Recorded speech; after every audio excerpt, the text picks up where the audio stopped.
Assalamualaikum warahmatullahi wabarakatuh.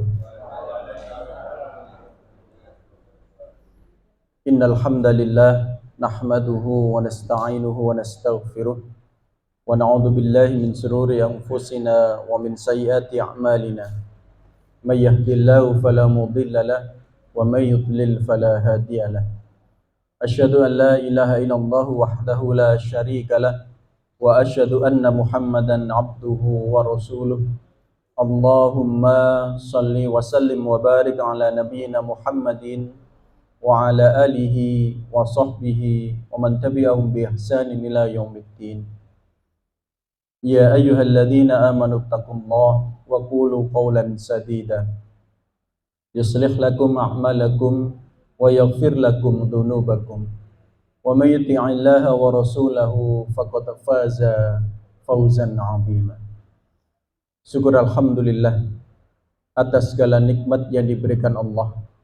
Di antaranya sebagaimana yang kita pahami ketika belajar adab, ketika belajar etika Islam, salah satu nikmat yang diberikan Allah yang mengalahkan nikmat sehat dan mengalahkan nikmat harta adalah nikmat aman yang diberikan Allah Subhanahu wa taala.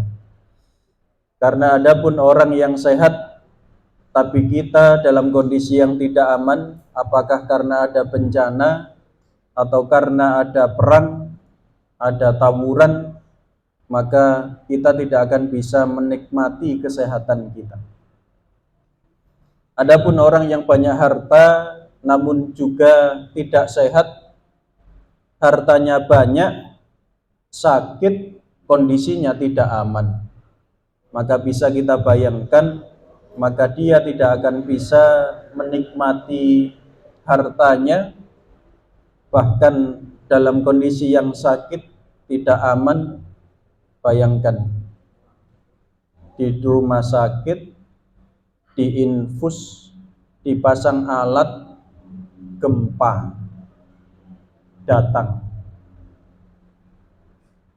kondisi sehat larinya cepat, Pak. Kondisi diinfus, jangan bayangkan. Inilah diantara salah satu nikmat yang kita sering lupa, yaitu diberikan Allah rasa aman. Namun para alim menyampaikan banyak orang yang dalam hidupnya ingin mendapatkan kehidupan yang aman, namun tidak mau menempuh jalan agar dia mendapatkan keamanan.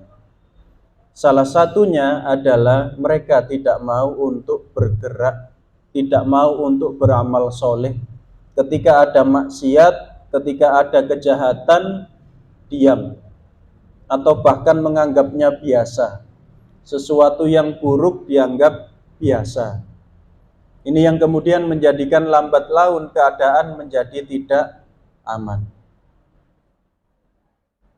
Bapak-bapak dan ibu-ibu, sebagai seorang mukmin, belajar adab, belajar etika, mengajarkan kepada kita agar memiliki cara pandang yang benar, agar tidak salah ketika kita memandang sesuatu.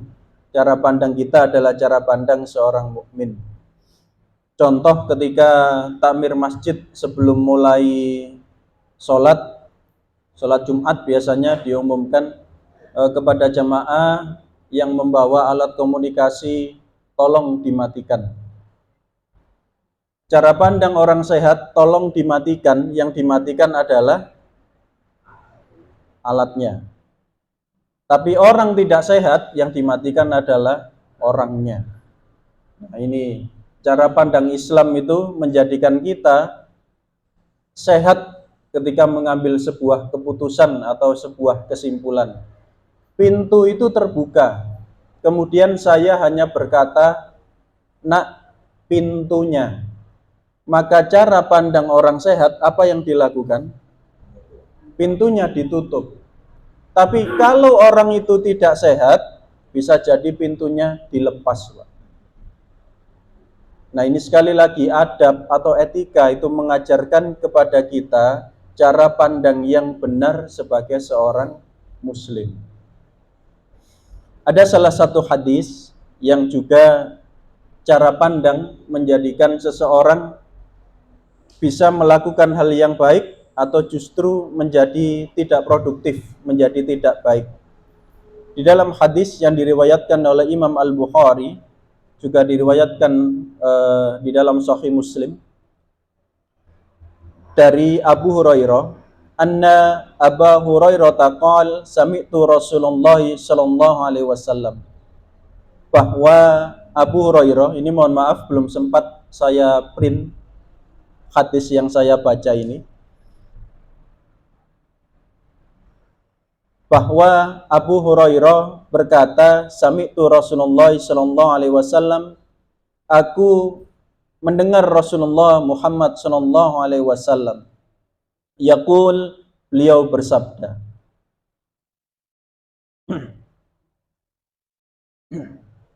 lan yudkhila ahadan amaluhul jannah, amal seseorang tidak akan memasukkan orang tersebut atau tidak akan memasukkannya ke dalam jannah.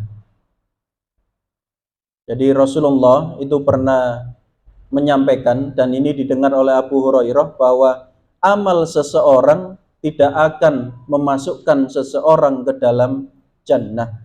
Qalu, para sahabat bertanya, wala an ya Rasulullah, wala anta ya Rasulullah, meskipun itu jenengan ya Rasulullah, meskipun itu Anda ya Rasulullah. Qala, beliau bersabda, la, tidak, meskipun itu saya. Wala ana, meskipun itu saya. Illa ayyataghammadanillahu bifadli wa rahmati, tidak, meskipun itu saya.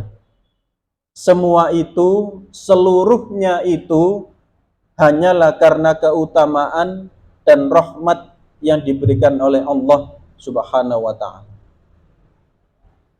Hadis ini sekali lagi mengingatkan kita, yang pertama Rasulullah menyampaikan sehingga para sahabat bertanya, meskipun itu Anda, meskipun itu jenengan ya Rasul, bahwa amal seseorang, amal kita, ibadah kita itu tidak akan memasukkan kita ke dalam jannah. Kira-kira ini kalau cara pandang orang Islam dengan cara pandang orang jahil akan berbeda. Orang-orang jahil akan berkata, lah nek ngono lah apa awak dhewe amal. Toh gak wurung amale awak dhewe iki lho gak ndadekno mlebu swarga. Ya wis luwih apik gak amal wis. Ku nek Gusti Allah welas ya mlebu swarga, nek gak welas ya mlebu neraka. Itu pikiran orang jahil. Tetapi para alim, ulama menyampaikan hadis ini justru mengajarkan kita untuk memperbanyak amal soleh. Dan begitu mahalnya jannah, begitu mulianya jannah, sejatinya amal yang kita lakukan mati-matian sekalipun itu tidak layak mendapatkan jannah. Akan tetapi karena rahmat dari Allah, maka kita dimasukkan jannah. Adapun amal kita, amal soleh kita, itu adalah kewajiban, usaha kita, saham yang kelak akan kita nikmati, karena sungguh Allah tidak pernah menyalahi janji. Innallaha la yukhliful mi'ad. Karena sungguh Allah tidak akan menyalahi janji. Orang yang amal solihnya banyak, baik, ketika ditimbang amal solihnya jauh lebih berat, Allah tidak menyalahi janji, pasti akan dimasukkan jannah. Namun sejatinya sebanyak apapun amal solih kita, sebanyak apapun pahala kita, itu jika bukan karena rahmat Allah, maka jannah itu terlalu mahal untuk kita. Sehingga hadis ini dalam cara pandang kita sebagai seorang mukmin, maka kita harus memperbanyak amal soleh kita, bukan malah tidak mau beramal soleh. Ini salah satu cara pandang kita sebagai seorang mukmin. Nah, di sini yang saya buatkan makalah sederhana ini, saya tulis tentang amal soleh. Ada beberapa pemikiran saya pribadi dan juga diskusi kami, musyawarah kami terkait dengan evaluasi beberapa taklim, pengajian kita. Jadi evaluasi metode pengajarannya.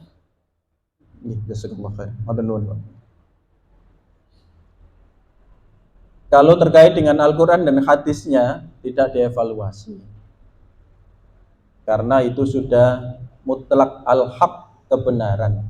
Namun metode, cara itu boleh dievaluasi. Artinya kaitannya dengan metode pembelajaran kita pun bisa kita evaluasi untuk memperbaiki agar semakin hari semakin baik. Bapak dan Ibu, di antara bentuk evaluasi itu adalah kita ini tahu sakitnya kita ini apa. Kita ini tahu persoalan-persoalan hidup kita ini apa. Kita tahu persoalan-persoalan umat ini apa saja. Tapi yang menjadi PR besar kita adalah bahwa cara pandang kita sebagai seorang mukmin itu tidak hanya fokus pada persoalan, tetapi cara pandang kita sebagai seorang mukmin juga kita harus fokus mencari solusi atas persoalan. Nah, ini PR kita. Oleh karena itu, di awal saya akan mengambil beberapa ayat yang banyak kita hafal. Di ayat-ayat yang lain ada, saya mengambilkan dari yang banyak kita hafal. Mari kita buka surat At-Tin. Ini semuanya di juz 30. Insyaallah banyak yang hafal di antara kita. Minta bantuan yang terjemahnya sudah ketemu, surat At-Tin ayat yang keempat sampai dengan keenam.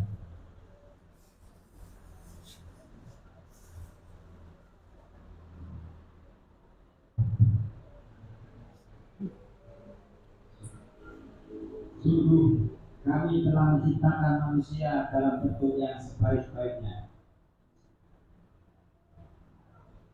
Kemudian kami kembalikan dia ke tempat yang serendah-rendahnya.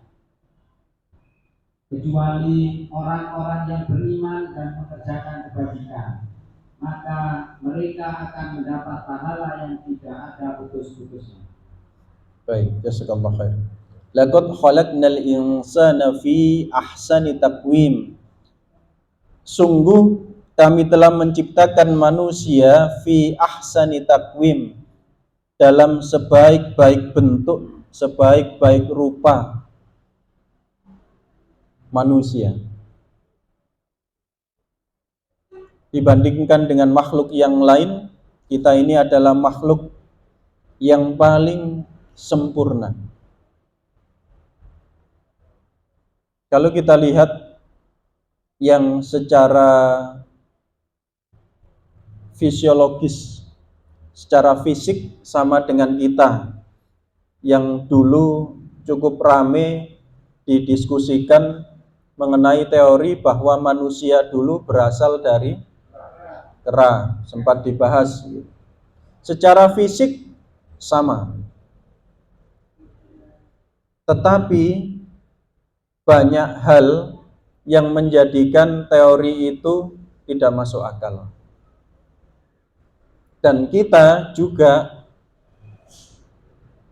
sampai hari ini kera masih ada, kita juga tetap manusia. Banyak pertanyaan diantaranya, kenapa tidak semua kera berevolusi jadi manusia, kok kera tetap ada? orang hutan tetap orang hutan. Walaupun dalam hal penelitian ini yang paling dekat ketika dijadikan probandus, ketika dijadikan alat uji, diciptakan sebaik-baiknya. Namun thumma radatnahu asfala safilin.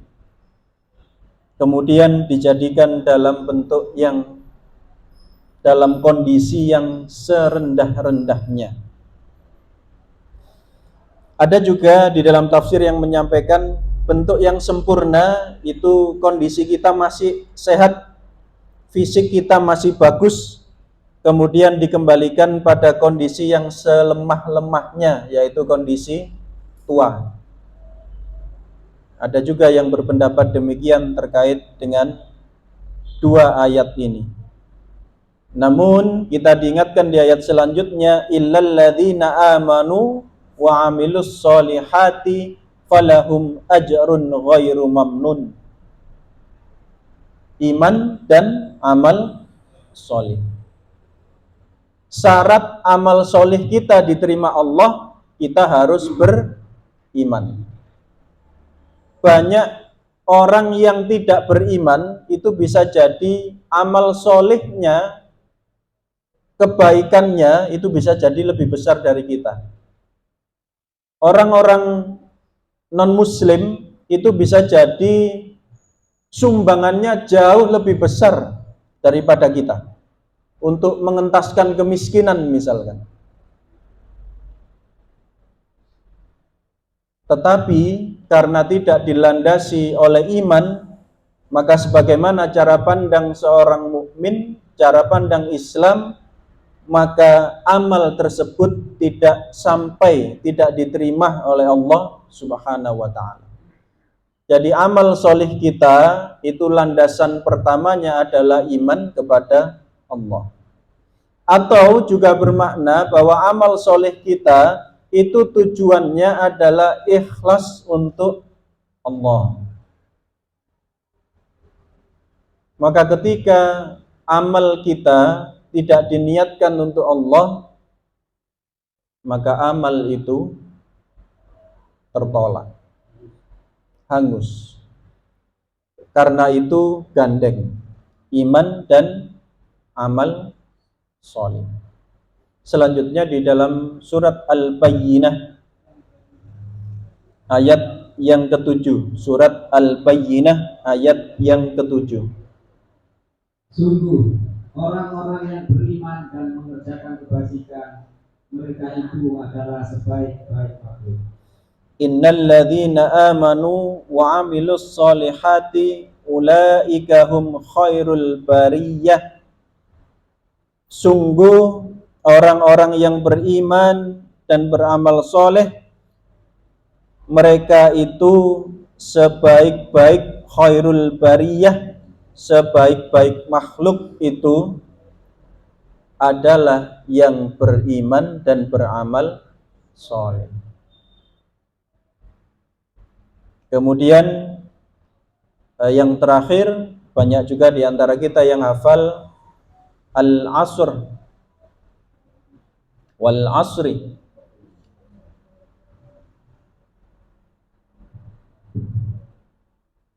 Demi masa, sungguh manusia berada dalam kerugian, kecuali orang-orang yang beriman dan mengerjakan kebajikan, serta saling menasehati untuk kebenaran dan saling menasehati untuk kesabaran. Wal asr innal insana lafi khusr. Manusia ketika dia tidak beriman, tidak beramal soleh, maka dia ada dalam keadaan rugi. Jadi hidup kita jika tidak diisi dengan beriman kepada Allah dan beramal soleh, maka kita tergolong orang-orang yang khusr. Karena di sini disampaikan bahwa innal insana lafi khusr, sungguh manusia benar-benar dalam kerugian, illa kecuali illal ladzina amanu, wa amilus solihati wa tawassaw bil haqq wa tawassaw bis sabr. Dan para sahabat Rasulullah Muhammad sallallahu alaihi wasallam itu tidak akan berpisah sebelum menyampaikan nasihat kebaikan. Jadi tidak akan berpisah sebelum ada hal baik yang disampaikan kepada sahabatnya. Sebagaimana penjelasan tentang sahabat yang pernah saya sampaikan, sahabat itu disebut sahabat itu apabila mengantarkan seseorang kepada ketakwaan. Itu sahabat.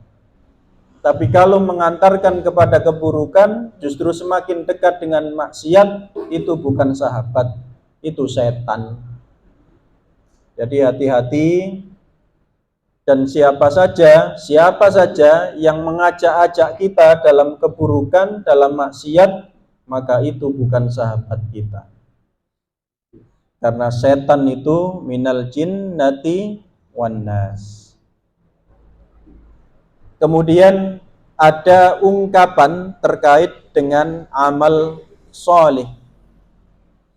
Al-ilmu bila amalin kasyajari bila thamarin. Ilmu tanpa amal ibarat pohon tanpa buah. Jadi amal soleh itu adalah buah dari ilmu kita.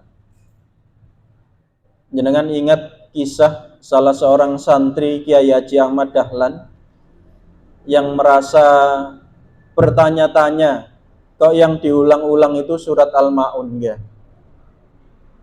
Ki gak ono ayat mana ta? Apa Pak Yai ki gak hafal liyane? Ngimami ya sing diwaca Al-Maun, ngaji ya dibalen-baleni Al-Maun. Gak ono mana ta? Gitu. Bertanya-tanya. Kemudian ditanyakan kepada Kiai Haji Ahmad Dahlan. Apa jawaban beliau? Terkait dengan amal soleh, gitu. Nah, sudah diamalkan belum? Ini yang menjadi PR kita sebenarnya, Bapak Ibu. Sudah diamalkan belum? Berapa banyak ilmu yang kita peroleh? Sudah kita amalkan belum? Ini pertanyaannya. Ini kata Buya Hamka, banyak orang berilmu tetapi belum berisi. Banyak anak-anak muda itu berilmu tetapi belum berisi. Ini kata Buya Hamka. Maksudnya apa? Bisa jadi ilmu kita ini banyak tapi amal solehnya sedikit. Jadi buahnya itu sedikit. Kalau Ustadz Tinggar ini nanam Cavendish, pohonnya banyak, tidak ada yang berbuah, kira-kira bagaimana? Pohonnya banyak ditanam, ternyata satu pun tidak berbuah, jangan bayangkan. Perasaan bagaimana? Nah ini itu sama itu. Kalau ilmu kita ini banyak, tapi amal solehnya sedikit. Nah ini PR kita diantaranya.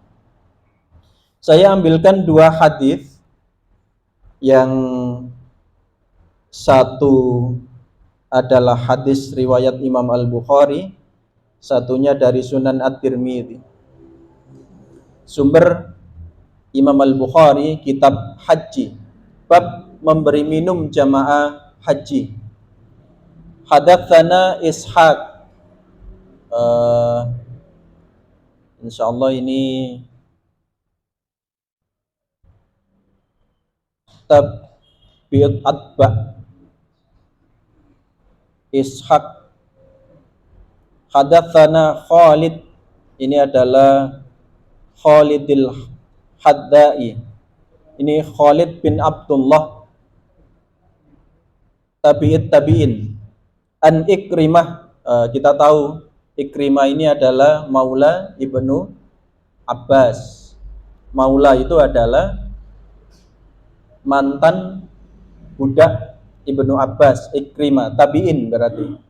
An Ibni Abbas, oh ya, ini dari Ibnu Abbas. An Ibni Abbas radhiyallahu anhuma, ketika di dalam hadis ada penyebutan huma itu kan berarti dua. Huwa, huma, hum. Huma itu artinya dua. Maksudnya apa? Ini bapaknya Ibnu Abbas dengan Ibnu Abbas itu dua-duanya adalah sahabat Rasulullah. Maka keduanya didoakan. Jadi dua-duanya orang yang mulia. Jenengan bayangkan misal nih, jenengan itu kiai, ternyata anak keturunan jenengan juga kiai. Dua-duanya kiai. Ini dua-duanya sahabat. Artinya dua-duanya dimuliakan. Radhiyallahu anhuma anna Rasulullah sallallahu alaihi wasallam, bahwa Rasulullah Muhammad sallallahu alaihi wasallam jaa ila siqayati fastaqa, bahwa Rasulullah datang. Saqayah itu bisa juga bermakna pengairan. Di sini diterjemahkan orang yang sedang mempersiapkan minuman terkait dengan pelayanan haji. Fastasqa, kemudian Rasulullah meminta minum darinya. Faqala Abbas ya Fadl, maka Ibnu Abbas berkata, ya Fadl, idhab ila ummika fa'ti Rasulullah sallallahu alaihi wasallam. Ya Fadl, idhab, dhahaba, idhab fi'il amr, perintah, pergilah, ila ummika, ke ibumu, fa'ti Rasulullah sallallahu alaihi wasallam bisyarabin min indiha, untuk mempersiapkan minum Rasulullah sallallahu alaihi wasallam.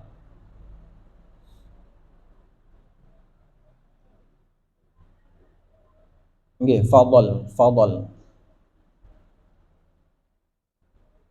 Dan ketika kemudian sudah menyiapkan, idhab ila ummika fa'ti Rasulullah sallallahu alaihi wasallam bisyarabin min indiha faqala usqini, berilah aku minum. Qala ya Rasulullah innahum yaj'aluna aydiyahum fihi, ya Rasulullah, air minum itu adalah buatan atau adalah hasil usaha sendiri dengan tangan-tangan mereka. Ada amal soleh yang dilakukan. Qala iskini fa syariba minhu thumma ata zamzama. Kemudian Rasulullah sallallahu alaihi wasallam setelah beliau menyampaikan berilah aku minum, maka Rasulullah menghampiri Zam-Zam, air Zam-Zam, wahum yasqun, kemudian beliau minum, wa ya'maluna fiha, dan di sini ternyata orang-orang tersebut sedang bekerja, sedang beramal soleh, sedang berupaya untuk mendapatkan air tersebut. Faqala i'malu fa innakum ala amalin salihin, thumma qala laula an tu'labu lanazaltu hatta ada'al habla ala hadhihi, yakni atiqahu wa asyara ila atiqihi. Kalau saja tughlabu lanazaltu itu bermakna tergeser, kalah, atau maksudnya begini. Nek, kalau bahasa kita, nek awakmu gak ngatasi, andai saja pekerjaanmu itu kamu kerjakan bareng-bareng itu ndak ngatasi, maka saya akan ikut turun. Saya ikatkan tali di pundak atau di bahu saya. Tapi karena orang-orang itu wis ngatasi pekerjaannya, maka Rasulullah tidak ikut turun. Namun di sini diingatkan bahwa apa yang mereka lakukan, usaha-usaha mereka, sampai Rasulullah mengatakan hatta adu al-habla, saya akan, habla itu kabel, kita kan bahasa kita kabel, hablun itu artinya tali. Sampai Rasulullah mengatakan demikian, kalau saja engkau tidak mengatasi, engkau tidak tergeser, maka aku akan ikut turun untuk membantumu. Karena apa? Karena begitu luar biasanya di hadapan Allah orang yang bergerak, orang yang beramal soleh. Ini dalam kaitan menyiapkan minuman untuk haji. Ketika berkaitan dengan ini, maka hal yang lain pun yang berkaitan dengan amal soleh kebaikan itu pun menjadi sesuatu hal yang baik, yang utama di hadapan Allah Subhanahu wa ta'ala. Saya akan langsung ke Abi Barzah. An Abi Barzah al-Aslami qala Rasulullah sallallahu alaihi wasallam, la tazulu qadama abdin yaumal qiyamati, tidak akan bergerak, tidak akan bergeser kaki seorang hamba yaumal qiyamah hatta yus'ala, tidak akan bergerak, tidak akan bergeser kaki seorang hamba kecuali akan ditanya an umurihi fima afnahu, terkait dengan umurnya, untuk apa dia habiskan, untuk apa dia pergunakan. Ya Allah, bapak-bapak, ibu-ibu, kalau misalkan hari ini kita ditanya sampai umur piro, umur suwita, entek gawe apa ya umur sampean, kira-kira jawaban kita apa? Kira-kira prosentase terbesar untuk apa? Lo TV, HP, bayangkan ya. Ini di hadapan manusia, kalau nanti di hadapan Allah.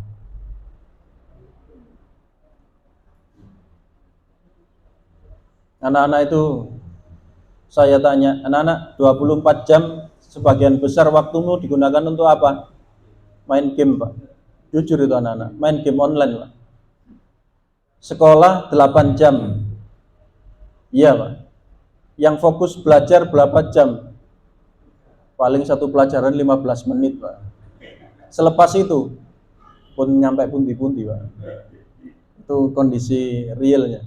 Anak-anak jujur mengatakan bahwa sulit bagi mereka untuk meninggalkan game online. Ini salah satu PR kita yang nanti juga akan kita diskusikan. Jadi yang pertama kita akan ditanya, ya Allah, kita akan ditanya, diberi umur, diberi usia, sebagian besar digunakan untuk apa? Kemudian kita akan ditanya wa an ilmihi fima fa'ala, dan terkait dengan ilmu yang kita peroleh, seberapa banyak yang sudah kita amalkan. Kita juga akan ditanya tentang itu. Ini kalau cara pandang orang jahil, bukan cara pandang orang yang beradab, bukan cara pandang orang Islam. Mereka akan lebih enak begini, nek ngono enak goblok ya, enak tidak berilmu. Ilmunya titik berarti amale titik. Enak karo berarti ya, gak usah ngaji ya. Itu sudut pandang jahil itu begitu. Mesisan wis, nek karo kan gak dosa. Cara membela dirinya kan begitu. Saya nak garo kan gak dosa, itu caranya. Tetapi orang yang sengaja tidak menuntut ilmu, itu juga ada hukumannya. Jadi ini PR kita. Jadi orang tidak memilih itu dia sudah memilih. Memilih apa? Memilih untuk tidak memilih. Kan ngoten. Bapak cek tambah bingung. Itu artinya sudah pilihan orang yang pura-pura enak gak ero wis. Sekaruan wis. Timbangannya awak dhewe ero akeh, tambah dosane gede. Gitu. Itu sudut pandang orang jahil. Tapi sudut pandang seorang mukmin tidak. Justru harus mencari tahu mana yang dia tidak tahu. Nah, ini terkait dengan ilmu. Oleh karena itu ketika Allah Subhanahu wa taala mengendaki baik, maka dijadikan kita paham terhadap agama. Man yuridillahu bihi khairan yufaqihu fiddin. Siapa yang oleh Allah dikehendaki khair, maka orang ini dijadikan faqih terhadap agama, dijadikan paham terhadap agama, dijadikan semakin senang memahami agama. Dan kata khair sebagaimana yang kita ketahui itu diantaranya innal insana lirabbih lakanud wa innahu ala dzalika lasyahid wa innahu lihubbil khairi lasyadid.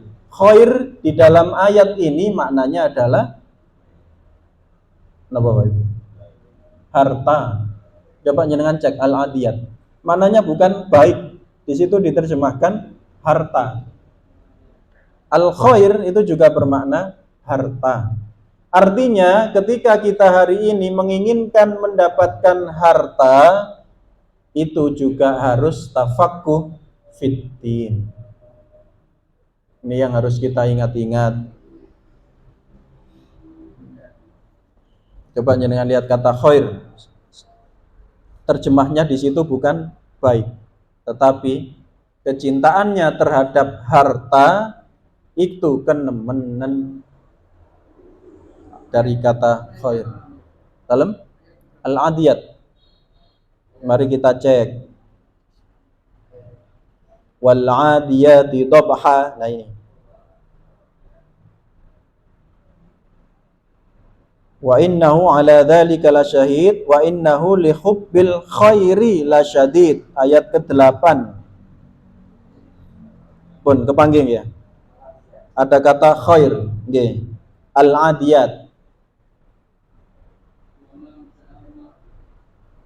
Dan sesungguhnya cintanya kepada harta benar-benar berlebihan. Ya, al-khair diterjemahkan harta, bukan hanya baik. Di dalam tafsir disampaikan, kenapa al-khair diterjemahkan harta? Karena bagi orang beriman, punya banyak harta itu baik.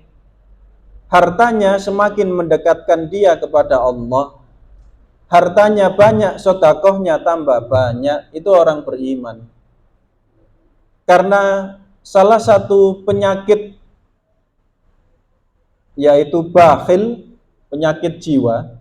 Bakhil itu tidak hanya orang yang uangnya pas-pasan.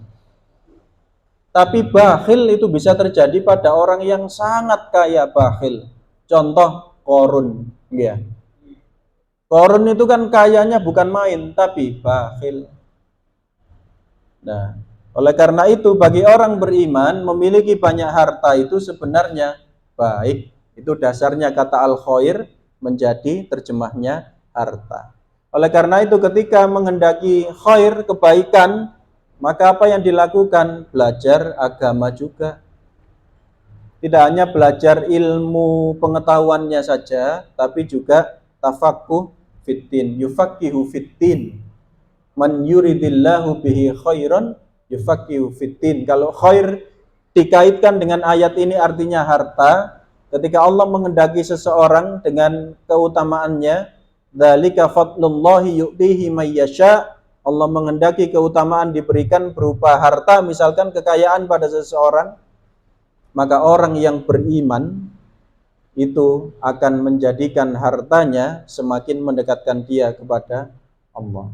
Saya pernah ceritakan 3 sahabat yang mungkin tidak jauh beda dengan kita. Kita ini uang kalau di rekening bertambah, maka hati kita bahagia. Kalau rekening kita uangnya berkurang, maka hati kita susah. Tapi sahabat Rasulullah ini ada 3 yang saya dapati. Yang pertama Utsman bin Affan, itu juga pusing karena hartanya tambah banyak. Abdurrahman bin Auf, pusing hartanya tambah banyak. Yang ketiga insya Allah Sa'id bin Amir, gubernur Homs Syria, itu juga ketika diberikan harta banyak menyampaikan ke istrinya, wahai istriku, fitnah memasuki rumah tangga kita. Jangan bayangkan kalau kita, wahai istriku, tabungan awak dhewe tambah. Ini diantaranya. Insya Allah ini latihan kita ketika memiliki banyak harta, kita tidak bakhil. Menata hati kita, menata jiwa kita, menata pikiran kita, cara pandang kita. Selanjutnya terkait dengan ilmu, seberapa banyak yang diamalkan. Wa an malihi, harta ini. Min ainak tasabahu wa fima anfaqahu. Terkait harta 2 pertanyaannya. Dapatnya dari mana, dibelanjakan untuk apa? Yang lain pertanyaannya 1, harta pertanyaannya 2. Wa an ilmihi fima fa'ala. Wa an jismihi fima ablahu. Nah, ini pertanyaan juga. Diberi sehat, diberi tubuh yang sempurna, dipakai apa saja.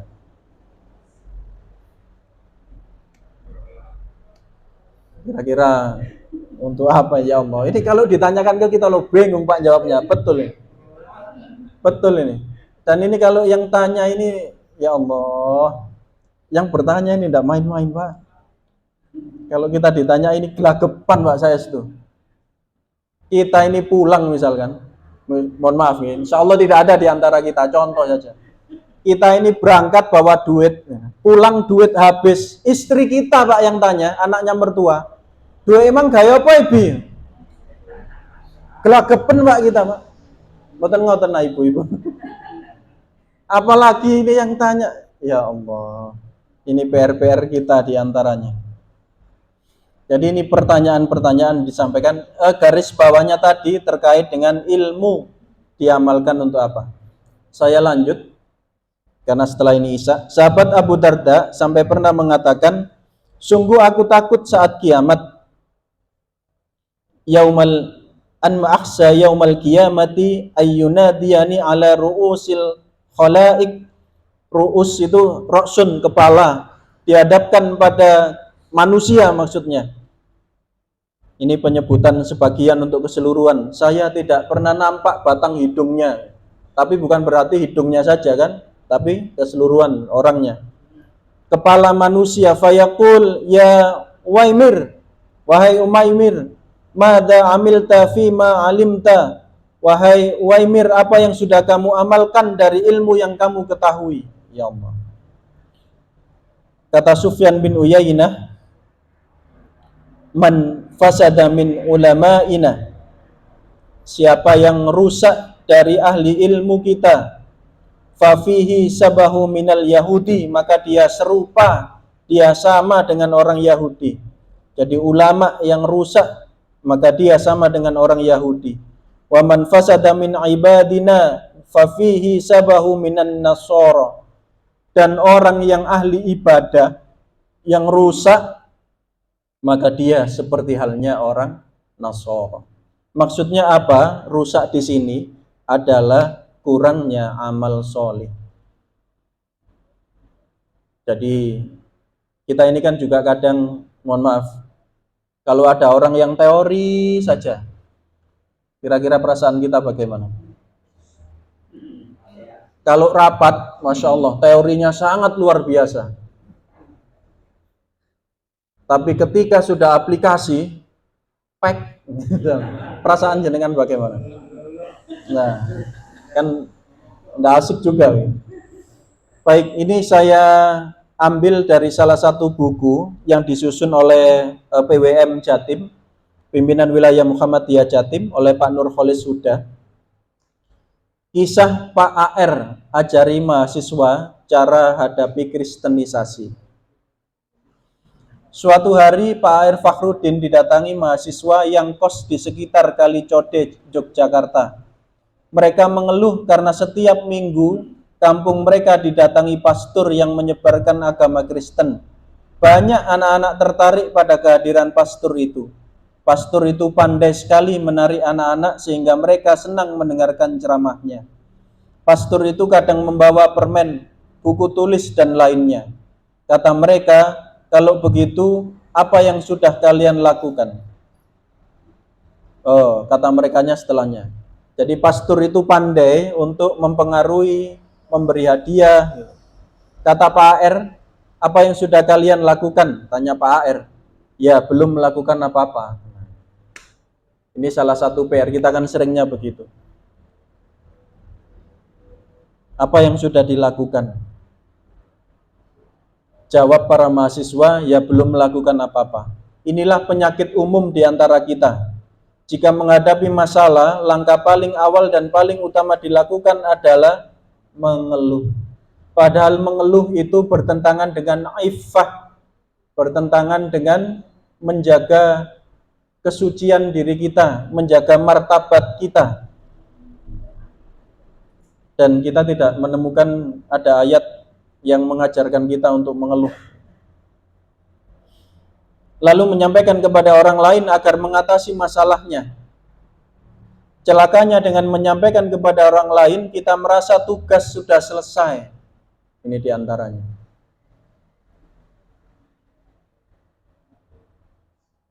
Pertanyaan yang sering kita lakukan adalah mengapa? Mengapa pastor itu datang? Mengapa anak-anak tertarik lalu berhenti di situ? Tidak disambung dengan pertanyaan apa? Apa yang harus saya lakukan untuk mengatasi masalah ini? Ini kalimat yang harus dibentuk. Salah satu etika, salah satu adab kita seorang mukmin ketika ada persoalan, apa yang bisa saya lakukan untuk menyelesaikan persoalan itu? Pak AR memang lain. Mari kita perhatikan apa yang dilakukan oleh Pak AR. Adakah di antara kalian yang bisa menyanyi? Tanya Pak AR. Ya, bisa kalau untuk didengar diri sendiri. Berarti cempreng. Ada yang bisa main gitar, punya gitar, tanya Pak AR. Ya, bisa jawab mereka. Ada yang bisa membuat mainan dari kertas atau origami. Burung kertas, kapal terbang, kupu-kupu kertas, tanya Pak AR. Mereka menjawab bisa. Ada yang bisa mengajar berhitung, bisa. Mendongeng, mengaji, bisa, jawab mereka. Pak AR lalu menetapkan langkah setiap minggu biarkan diisi romo, pastor. Senin kalian ajak anak-anak membuat mainan kertas. Selasa kalian ajari berhitung. Rabu kalian ajari nyanyi sambil main gitar. Kamis kalian ajari ngaji. Jumat kalian ajari dongeng. Sabtu ajari bahasa, sejarah, atau terserah kalian. Saya yang memberi buku dan permen, ambil besok, kata Pak AR. Sangat solutif, mboten ndaki-ndaki, to the point. Ini Pak AR. Cerdasnya Pak AR diantaranya saya baca kisah hidup beliau. Lalu kemudian sebelum mereka pulang Pak AR titip 2 lagu kepada anak-anak, yaitu Topi Saya Bundar tapi syairnya dirubah. Tuhan saya satu, satu Tuhan saya, kalau tidak satu bukan Tuhan saya. Topi Bundar kan gitu lagunya. Setelah sebulan, para mahasiswa itu datang lagi dan melaporkan bahwa romo pastor sudah tidak lagi berkunjung. Ya, tapi kamu jangan berhenti. Pengajian jalan terus, dongengnya terus, berhitung bahasa dan sejarah jalan terus, kata Pak AR sambil tersenyum. Inilah sudut pandang mukmin, Bapak Ibu. Amal solihnya jelas, to the point. Hari ini kita sama-sama mafhum bahwa ilmu yang sudah kita peroleh itu akan diminta pertanggungjawaban Allah, amal apa yang sudah kita lakukan. Pak AR memberikan contoh konkret ketika ada persoalan, bertanya apa yang sudah dilakukan. Maka hari ini kita sama, ketika kita dihadapkan pada anak-anak kita hari ini, wangel ngeculno HP, wangel ngelepas game online, apa yang bisa kita lakukan supaya persoalan itu tuntas? Masjid loh Ustaz, tambah suwe kok tambah sepi misalnya. Maka pertanyaannya, apa yang bisa kita lakukan agar masjid itu bisa memberi manfaat kebaikan? Walaupun kata makmur itu bukan rame loh. Rame kan kados ten Instagram niku. Didamel ibu-ibu senam. Mereka senam, yang latih senam naik di pelataran masjid itu. Nggih, semerap nggih. Nggih rame masjidnya, saestu rame. Tapi itu bukan makmur itu. Makmur dengan rame itu beda.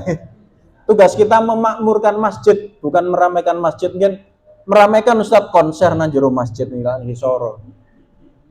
Jadi tugas kita memakmurkan masjid, mengisinya dengan sesuatu yang bermanfaat, tentunya yang tidak bertentangan dengan syariat aturan Islam.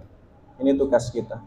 Bapak dan Ibu, ini contoh kecil. Sekali lagi ketika hari ini kita berpikir, kemarin Ustadz Ganang ya ketika puap, beliau menyampaikan beberapa persoalan negara misalkan. Maka PR kita juga apa yang bisa kita lakukan untuk memperbaikinya. Solusi apa yang bisa kita tawarkan untuk memperbaikinya. Ini PR-PR kita diantaranya. Dan konkret, seperti Pak AR memberikan contoh sederhana tapi solutif. Insyaallah ini yang saya sampaikan, kurang lebihnya mohon maaf. Ihdinas siratal mustaqim. Assalamualaikum warahmatullahi wabarakatuh.